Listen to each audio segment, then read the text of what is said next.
E aí, pessoal? Oiê! Estamos de volta para mais um SQ Leu os seus comentários sobre Game of Thrones, nossa segunda edição, depois daquela primeira que deu... O pessoal gostou, então a gente vai continuar fazendo, já que vocês curtiram. Dessa vez foi uma semana bem mais tranquila, até porque a gente não hateou tanto o episódio, apesar de ter seus probleminhas. Mas apesar de tudo, tem vários comentários pra gente ler com muitas teorias que já apareceram na primeira hora, como vocês podem ver no nosso título do vídeo. Mas vamos começar então do começo. Nós temos um grande número de comentários, mas antes da gente começar, não se esquece de deixar um like no vídeo, comentar aqui o que você achou, qual é a sua teoria, se você acredita em alguma delas, o que você tem pensando pro futuro, aí, o que deve acontecer com Game of Thrones. Não se esquece de se inscrever no canal, compartilhar esse vídeo para que mais pessoas venham discutir com a gente. A gente está tentando responder todos os comentários, está difícil, mas a gente está tentando. E claro, dá uma passadinha no nosso Apoia-se. Esse canal aqui é mantido pela gente, mas você pode nos ajudar a manter esse projeto a partir de R$1 por mês no apoia.se/canalsidequest, link na descrição aqui. Tá certo? Tá bom. Vamos começar então. Vamos começar. Milton César Paiva disse: respeitosamente discordo novamente do Misa. De novo, Milton. Sobre a cena da Cidadela. 2 motivos. Jorah volta para Daenerys para legitimar a teoria dos White Walkers, já que ele ouve a mesma história do Sam. Sam não iria receber aquela quantidade de pergaminhos simplesmente para passar a limpo. Pra mim tem coisa importante aí, portanto a cena tem sua importância sim. Eu não lembro se eu ouvi o Sam falar pro Jorah sobre White Walkers. Também não lembro, e se não mostrou, não é canon. Eu lembro que ele disse pro Jorah que o pai dele salvou a vida deles. Dele e do Jon Snow, mas eu não lembro dele ter citado White Walkers para o Jorah. O fato dele ter ouvido do Sam não quer dizer que ele necessariamente acredite também. Também tem isso. E aí sobre a segunda parte dele passar limpo pergaminhos, a possibilidade é grande, é um bom... Ex Machina. É uma boa oportunidade para ele aprender coisas que ele precisa, coisas que a gente precisa saber, que os personagens precisam saber para avançar a trama. Anônimo Horbach. Algumas curiosidades. O dragão dá rasante em Jon quando ele fala que não é um Stark. Na conversa particular de Dany e Jon, ela fala: nós gostamos de fazer aquilo que somos bons. Jon responde que ele não gosta. Isso foi uma clara comparação de caráter com o Rhaegar, o pai de Jon, que era dito ser bom em matar, mas nunca gostou. E Dany parece lembrar disso pelo olhar que ela dá a Jon quando ele fala isso. E o Jaime pareceu ficar feliz por confirmar que não foi o Tyrion que matou o Joffrey. Essa cena do dragão é bem emblemática, assim, porque meio que dá a entender que o dragão sentiu, talvez, ou que é só uma indireta, assim, dizendo, olha, ele pode ser um Targaryen. Na conversa do Dany e Jon, eu achei muito legal isso aqui. Realmente o Rhaegar, ele é um cara que é extremamente pacifista, apesar de ser um filho da puta de um lutador. E ele não quer brigar, ele não quer lutar, e mesmo assim ele se sente obrigado. E ele vive numa eterna agonia, numa interna tristeza. Ele sempre foi descrito como um cara extremamente triste, extremamente... parecia infeliz até, sabe? Então... é mais ou menos que nem o Jon, sabe? O Jon tem aquela coisa assim, o Jon nunca tá feliz. Acho que nunca vi o Jon feliz, só quando ele tá com o Ygritte. Que acontece a mesma coisa com o Rhaegar, que é quando ele conhece a Lyanna, ele começa a se sentir feliz, as pessoas viram que ele mudou completamente. Com Elia Martell ele não era feliz. Uma boa comparação. E o Jaime pareceu ficar feliz. Eu não sei se ele ficou feliz. Ele não me pareceu nem um pouco feliz, ele me pareceu completamente chocado e devastado. Mas eu acho que isso sim deixa ele mais feliz. Porque ele sempre quis acreditar que não foi o Tyrion. Sim, mas desde o começo. Mas eles acreditarem que foi o Tyrion e eles prenderem o Tyrion e ter um trial by combat e o Tyrion perder e ser obrigado a fugir, acarretou na morte do pai dele e na morte da Shae. Então mesmo que o Tyrion não tenha matado o Joffrey, ele matou o Tywin. Sim, mas o Jon mesmo nos livros, assim, o Jaime, ele meio que entende o Tyrion. Sabe? Ele fala assim, tipo... porque ele também sofreu a mesma pressão que Tyrion sofreu, ele também sofria. Só que ele sofria pra ser o melhor, pra fazer as coisas que o pai dele queria. Ele não queria, ele queria fazer as coisas dele, ele queria ser um comandante da guarda real, ele queria ser um puta cavaleiro, ele não queria herdar Castle Rock, ele nunca quis isso. Então, o Tyrion queria isso. O Tyrion queria isso. E o pai dele nunca quis ele. Então, tipo... E o Jaime sempre se sentiu muito perto do Tyrion, por isso que ele fica muito chateado quando acontece tudo aquilo, mas ele ajuda o Tyrion a fugir apesar de tudo. E ele sabe que por culpa dele o pai dele morreu, mas ele prefere, eu acho que ele preferiria que o Tyrion ficasse vivo sabendo que ele não matou o Joffrey. Rômulo Pedrosa: se a doença for uma infecção que ataca a primeira pele depois do sistema nervoso, se tratar a infecção, consequentemente ela não vai atacar o sistema nervoso, logo ele não vai ficar doido. Rapaz, foi forçado mesmo o Sam tratar uma doença dessas nas coxas, mas não dá pra explicar usando RPG. Sam tirou 20 em cura e o Sr. Jorah tirou 20 em fortitude. Na linguagem de RPG faz sentido, mas é mesmo. Mas é que assim, ó, tudo bem, tu tratou a infecção na pele, tá? Tu passou ali e tal, mas quem te garante que não entrou nada daquela doença? E a Grayscale é altamente contagiosa, então tipo, é muito fácil ter entrado, sabe? É muito fácil ter pego ali. Ele não enlouqueceu, não quer dizer que não esteja no sistema nervoso dele. E como um câncer, se tu tem um câncer de pele, mesmo que tu faça uma operação e tire a pele, tu tem que fazer quimioterapia pra tratar ele. Isso não muda. E eu comentei uma outra coisa, o pessoal disse, mas é que é proibido usar esse tratamento. A Cidadela, ela não é um templo religioso, ela é um templo de cientistas. Pra mim, cientista, e eles abraçam bem isso, porque tu pode ser maestro do que tu quiser lá, tu pode especializar em qualquer área. O maestro, ele é o cara que faz aquilo que ninguém faz, então não tem que proibir. O conhecimento é aberto pra todo mundo. Isso é deixado bem claro, que a Cidadela abre o conhecimento pra todo mundo que é master, pra fazer o que bem entender e testar dentro das suas próprias limitações. E, claro, tomar os cuidados necessários. Então eu não acho que isso faria com que os masters desistissem de tentar uma cura sabendo que eles têm uma possibilidade. Mas mesmo sabendo que a doença é altamente contagiosa e que tentando uma cura que já foi testada, como ele disse, Sim. E não tem 100% de chance de cura, quanto tem uma grande chance de espalhar toda aquela doença por toda a cidade e matar todo mundo. Mas aí é que tá, o cara faz por sua conta e risco e usando método científico, se precave da melhor maneira que pode e vai lá, se tu assume o risco, vai embora. Como é que uma pessoa vai assumir o risco de infectar a cidadela inteira? Mas não, então toma cuidado pra não infectar, entendeu? Toma todo o cuidado possível pra não infectar, deixa o cara em quarentena, enfim, eles são cientistas. Se o Sam foi capaz de tomar esse risco, por que ninguém mais poderia? Marcos Akira disse, esse argumento da Cersei que bravos investiam em escravos é uma furada. A cidade cresceu com ex-escravos que vieram das cidades livres, que deveriam se chamar cidades escravagistas. Eu acho que achar que só porque eles são formados de ex-escravos, eles não investiriam em algo com um retorno tão certo quanto o escravagismo é ingênuo. Eu acho que Bravos não foi criado essa semana, sabe? Não são eles que estão agora em Bravos, que costumavam ser escravos. E eles são um banco. O banco de Bravos, ele tem que encontrar um investimento que ele sabe que vai dar retorno certo. Então ele investiu nos escravos. Eu acho que seria uma coisa totalmente plausível. Uma coisa lógica. Plausível e lógico ele investir em um sistema tão enraizado Sim. quanto é o tráfico de escravos naquela região. E eu acho que esse é um ótimo argumento para trazer eles pro lado da Cersei, da parte da Cersei. Sim. Porque realmente a Dany botou um rombo nos rendimentos deles. Amanda Menezes, vocês viram aquela conversa estranha entre a Missandei e o Davos na praia? A teoria é que ela estaria mentindo e traindo a Daenerys. Kleber também falou isso e fez uma outra colocação, mas eu vou falar isso depois. Vamos começar por essa daqui. Nossa, o que a gente recebeu de mensagem nas primeiras horas da teoria, que a Missandei traiu. Na minha timeline só tinha postagem sobre nossa, isso. 500. A Missandei é traidora, o Davos não reconheceu o sotaque dela, ela não disse nada, a Missandei é traidora. Eu vi até toda uma teoria sobre as borboletas de Nat no grupo do Game of Thrones, LS. Mas, tipo, não me convence porque ela não tem motivação pra isso que a gente tenha visto. Só pra entender, tá? O pessoal tá dizendo que por conta aquela conversa que tá, vamos dizer, em torno de 20 segundos entre o Davos e a Missandei no episódio, ela poderia ser uma traidora. Por quê? Porque o Davos pergunta pra ela de onde ela é, ela responde que é de Nat. Ele fala, eu não conheço lá, nunca fui lá, mas fiquei sabendo que tem Nanã e belas borboletas. Né? E ele diz que não reconhece o sotaque dela. E ela dá um sorrisinho e continua, tá? A partir daí, dessa única cena, é o único ponto que as pessoas se firmam pra que ela é uma traidora. Semana passada era o Tyrion um traidor. Sim. O Tyrion é um traidor, ele contou tudo, ele tá traindo a Daenerys com nenhum motivo aparente. Sim. E agora é a Missandei não falou nada pro Davos, ela tá traindo as pessoas.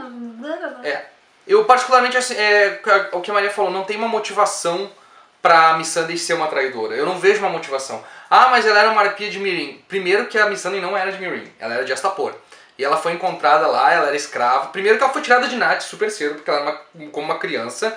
e ela foi treinada para ser uma concubina intérprete dos grandes mestres. Por isso que, que ele não reconhece o sotaque dele, porque ela provavelmente nem tem um sotaque discernível. Exato, ela não tem um sotaque que dê pra... Ela saiu de casa muito cedo, não tem como ela saber... Ela deve ter uma mistura de sotaques. E a própria fala em várias línguas também. Então, ela não é uma arpia. Eu não vejo motivo plausível alguém dizer, mas ouro sempre faz as pessoas mudarem de ideia. Eu não acho que ouro seja alguma coisa pra ela, porque ela deve a vida dela a Daenerys. Sim. O ponto que ela chegou a Daenerys, eu acho que tem que levar em conta que ela libertou muita gente que ela gostava, inclusive. Pessoas que ela conhecia e que a Daenerys fez e libertou ela. E deu um cargo de alto escalão pra ela, praticamente assessora principal da rainha. Eu li gente dizendo que a Missandei era inútil pra Daenerys, tipo... Por favor, gente, não é bem assim. Pelo amor de Deus, que série que vocês estão assistindo que vocês acham que a Missandei é inútil pra Daenerys? Sabe? E segundo, essa teoria das borboletas, de dizer que essas borboletas tinham um veneno que só afetava as pessoas que vinham de fora. Não as pessoas que estavam lá, as pessoas que nasciam lá eram imunes. Então por isso talvez que ela deu um sorrisinho. O Davos falou que tem belas borboletas, só que as borboletas matam as pessoas e ela achou isso muito engraçado. E outro ponto bem importante também, que eu acho que acho que os roteiristas nem seriam tão inteligentes de fazer um jogo assim. Vocês estão superestimando os roteiristas, tá? Pra começar dizendo isso. Porque os roteiristas não são tão criativos assim. Eles não botaram nem os dois dragões brigando. Que era o que eu queria. Mas enfim. Vocês têm que lembrar que ela tá ali numa posição tentando intimidar o Jon e o Davos. Então ela não trata eles com gentileza, ela trata eles com cordialidade. E é por isso que ela não dá muita trela pra eles. O Davos tenta ser gente boa, sabe? Ele sempre tenta ser assim, ele sempre tenta ser um cara legal, puxar conversa. Ela não quer puxar conversa. Ela quer mostrar pra eles que eles é que estão no comando. Ela que tá no comando, a Daenerys é que tá no comando e eles têm que se submeter. Então ela age daquela forma com ele. Aí baseiam toda a teoria nessa conversa, sem dar uma motivação. Eu preciso de uma motivação. Ela tem que ter uma motivação. Ela tem que ter outro indício, sabe? Mas olha, as conversas estão vazando gente. Foram capturadas quantas pessoas na destruição da frota da Yara, que poderiam muito bem ter revelado todos os planos, porque todo mundo sabia o que estava acontecendo. Não era mantido em segredo, sabe? Por isso que eles conseguiram antecipar tudo, por isso que os corvos, como a gente viu, e vocês gostam de defender, os corvos viajam mais rápido que qualquer outra coisa. São melhor que SMS, se bobear. Então é muito fácil eles terem interrogado alguém que passou essas informações para eles e a partir daí eles começaram a desenvolver suas estratégias. E como vocês mesmos disseram, o Euron é um baita no pirata e conseguiu destruir a frota da Yara sem que ela percebesse, seguiu ela, fez tudo isso. Então é basicamente isso, ele interrogou e eles conseguiram as informações. Particularmente não acredito que tenha um traidor. Porém, o Clever II lembrou uma coisa sobre aquela questão das 3 traições que a Daenerys sofreria. Sofreria também não é uma palavra certa, são 3 traições que ela teria na vida dela, mas que poderiam ser também causadas por parte dela. A verdade é que não tem nenhum tipo de unanimidade sobre essas 3 profecias. Eu pesquisei, eu procurei, eu fui nos fóruns para ver se a gente achava alguma coisa. Cada pessoa tem sua própria interpretação. Que seria uma traição por ouro, uma traição por sangue, uma traição por amor. E que 2 delas já teriam ido. Na verdade, tem gente que já conta como se as 3 tivessem passado. Sabe? Como se já tivesse acontecido essas 3 traições na vida da Daenerys. Tem outras pessoas que dizem que não aconteceu só uma, que vai acontecer 2. Tem outras que já relacionam com a Azor Ahai, que ela, no caso, teria que matar alguém, ou ela teria que ser morta por alguém para que criasse a espada do Azor Ahai e pudesse destruir os White Walkers. Então, assim, essa teoria, essa profecia é exatamente o que ela é nos livros também, não dá pra confiar. Ela é muito vaga. Muito vaga. Eu não sei qual seria da Missandei. Por amor não é, por sangue já foi. Por sangue não é, por amor já foi e por ouro também. Então qual seria a traição dela? Enfim. É um assunto que vai dar pano pra manga. Daqui a pouco a gente vai estar errado e a Missandei vai ser uma traidora. Eles vão puxar do cu essa história e vão dar uma justificativa qualquer. Porque eu tipo particularmente. Eu particularmente não vejo lógica nenhuma, sinceramente. Também não. Giovanni Arieira disse: o encontro entre Jon e Tyrion na praia me lembrou muito o encontro de Ned Stark e Robert Baratheon no primeiro episódio da primeira temporada. Os olhares, os sorrisos disfarçados e até as brincadeiras e alfinetadas me trouxeram aquela cena à memória. Saudades. É bom ver porque são personagens que a gente gosta. E eu lembro aquela primeira cena do Robert e do Ned, é uma cena que tu até fica meio assim quando eles começam a conversar e daqui a pouco eles caem na piada, assim, e eu senti isso. Sim, porque eles não parecem tão amigos naquele...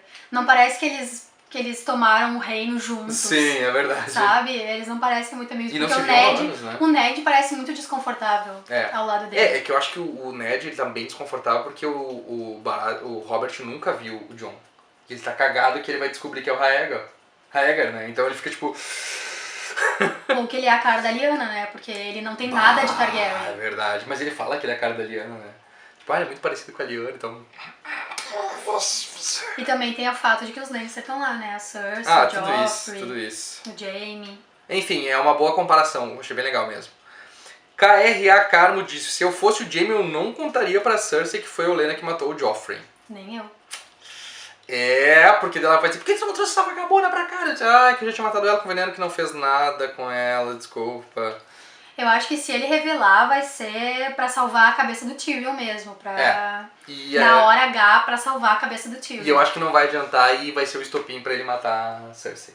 Goron Jesus, vocês não acham que o Bran tenha sido arrogante com a Sansa por talvez saber que ela vai trair o Jon, se isso vir a acontecer, é claro? Ou talvez o Bran já saiba o futuro e tenha que tomar atitudes que levem ao que ele quer. Lembrando que o Jojen, mesmo sabendo que morreria, cumpriu o papel dele. Eu tenho grandes perguntas a respeito disso. O Bran pode ver o futuro? Ele tinha os sonhos com o Three-Eyed Raven que falavam pra ele que ele ia voar. Sim. Mas eu não acho que aquilo é tanto o Bran vendo o futuro, quanto é o próprio Bran falando com ele mesmo do passado. Pode ser também. Porque eu tenho minhas dúvidas, a minha teoria é que aquele Three-Eyed Raven que falava com ele no começo da série é o próprio Bran. É o próprio Bran. Contando pra ele o que ele já sabe que vai acontecer. Pode ser. Nunca mais mostrou se o Bran realmente tem esses sonhos, porque ele passa o tempo todo olhando dentro das árvores. Sim. Eu não sei nem se ele dorme. Olha, assim, eu acho que ele tem vislumbres do futuro, porque o futuro é feito de possibilidades. E eu acho que o George Martin trabalha bastante com isso. Então, ele tendo vislumbres do futuro, ele tem que tomar decisões que mudem o passado, alterem o passado para que possam levar para o caminho correto. Que foi o que ele fez algumas vezes, mudando o passado em alguns pontos, tá? No começo, sem saber? Sem saber. Não, mas mesmo a própria parte que ele larga no rodo, ele faz ele gritar aquilo. Então, eu acho que ele tem um vislumbre pequeno, sabe? Ele tem flashes do futuro baseado naquilo que as coisas estão se desenrolando no passado. Mas eu acho que o maior poder dele é justamente isso, é poder alterar o passado viajando a consciência dele pra lá. Mas eu não tiro essa hipótese de que ele pode descobrir que ele pode estar com algum pé atrás com a Sansa em algum momento. Talvez. É muito fria a reação dele mesmo, é muito estranha a reação, porque ele não demonstra nenhum tipo de empatia por ela. E eu acho que até explica mais do que o fato dele estar se distanciando da humanidade dele. Então, acho que tem alguma coisa a ver com isso. Vamos ver se eles vão só, jogar isso na nossa cara do nada, ou se eles vão mostrar dar algum indício anterior de que isso tá acontecendo com ele. O Jojen, ele tinha visões do futuro mesmo. Ele via o mar batendo nas paredes de Winterfell, isso no livro, tá? E os Direwolves morrendo. Que daí foi o que aconteceu quando o Greyjoy invadiu, que era sangue. Sim. Então tinha isso. Leandro Rodrigues disse, a Melisandre em volantes, galera. Pensei muito sobre isso e eu acho que ela vai convocar os seguidores de Halor em volantes, já que lá é o Vaticano do Halor e eles têm o Fury Rand, que é o exército do templo. Fire Rand. Essa guerra é a guerra santa deles. Não sei dizer, eu particularmente não... Realmente, eles estão angariando exércitos, nos livros isso fica bem claro, que tem um cara convocando as pessoas para batalhar nessa última batalha, para seguirem a Daenerys, inclusive, que é uma das teorias que eles vão salvar ela do cerco a Meereen, nos livros. Então, eu não sei muito bem sobre a Melisandre, porque eu não sei quais são as intenções delas ou o que ela pretende fazer. Eu sei que ela acho que ela vai ficar bem sussa até, o Senhor da Luz falar com ela, dizer que ela tem que voltar, e daí ela vai morrer. E eu acho que ela vai tá tentando se redimir, mas eu não sei. Não sei mesmo se pode acontecer, mas é uma boa teoria. Daniel P. de Almeida, o que vocês acham do teletransporte do Euron, que está em todo lugar? E o Jaime, que segundo a Cersei vai a Highgarden e volta em 15 dias. E conquista o castelo ainda.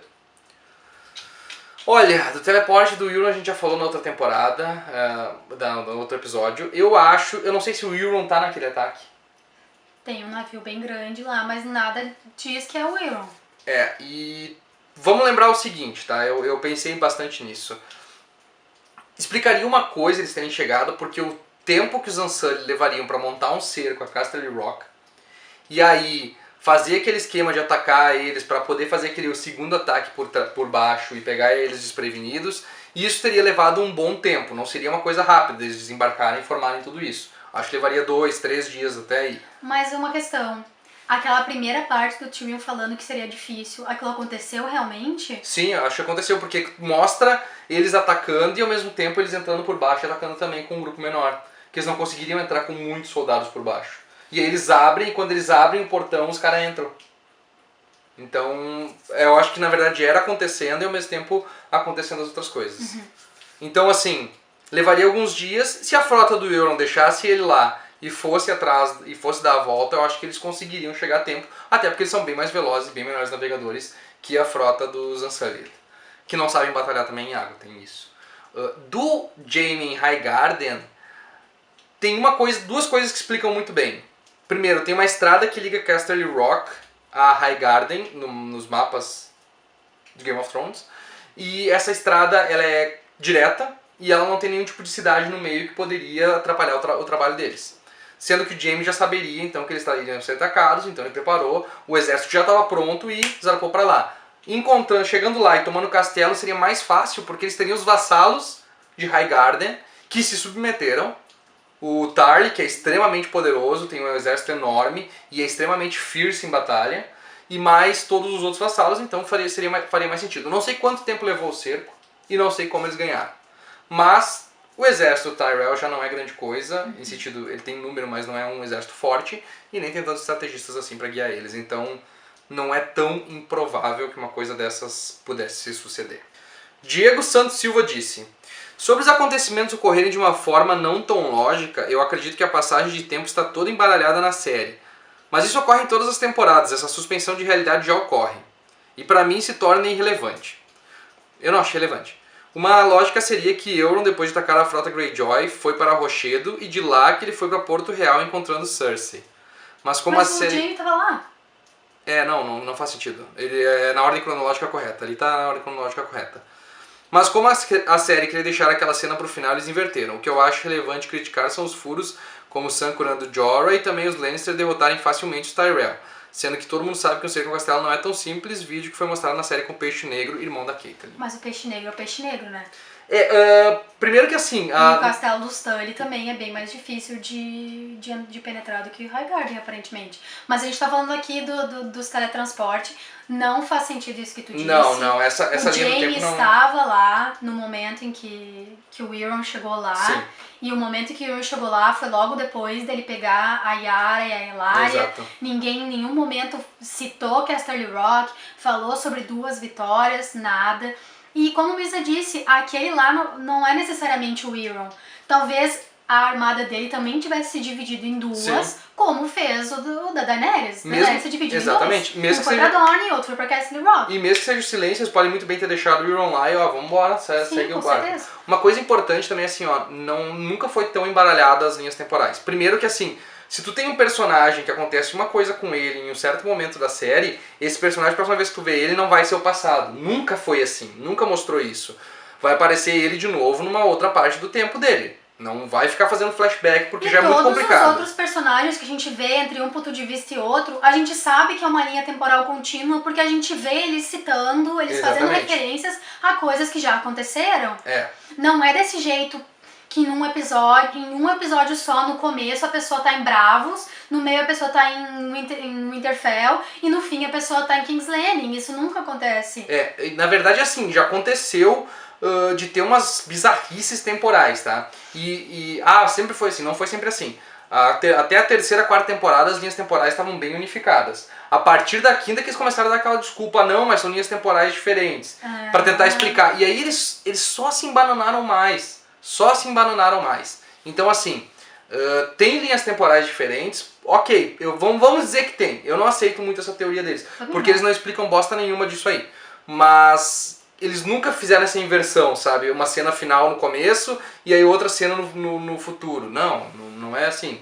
Então, eu acho que aconteceu naquela situação que deu. Não mostrou quanto tempo foi.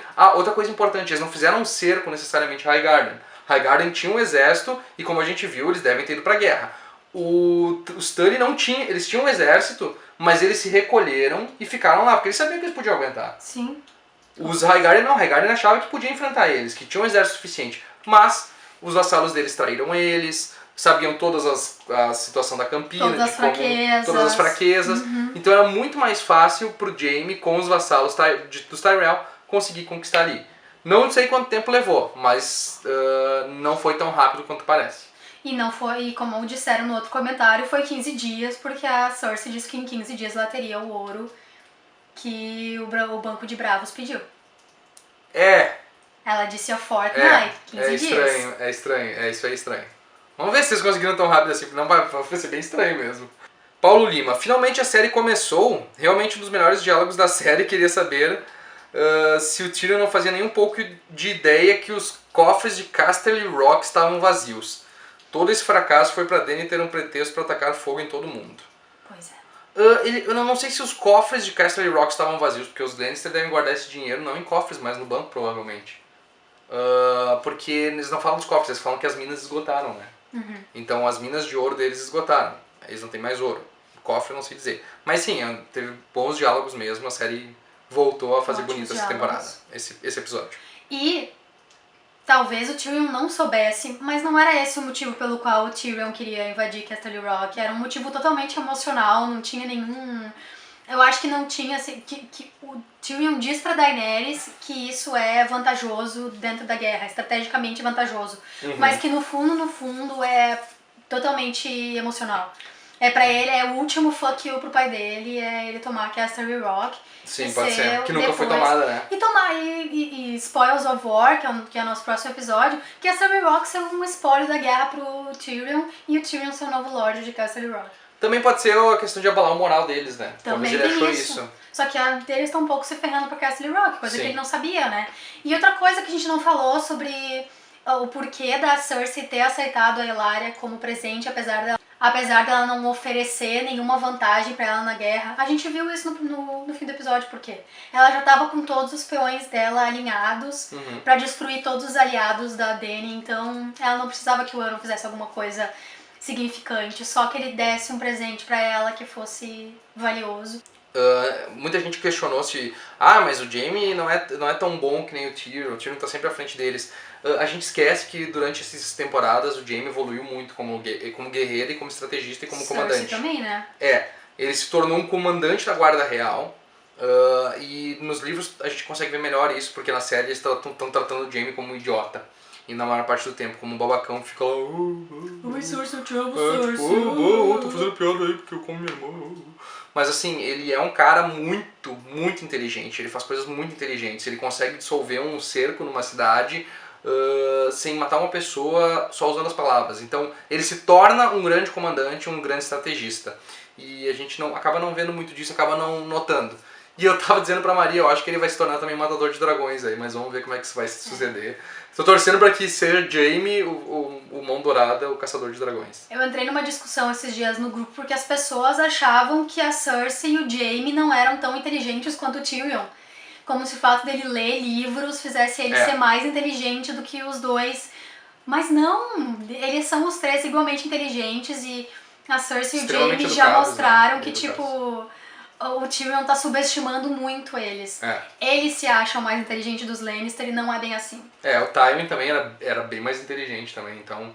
Criou os três muito bem. O Tyrion com certeza fez grandes coisas, mas ele não pode subestimar a inteligência dos irmãos dele. Verdade.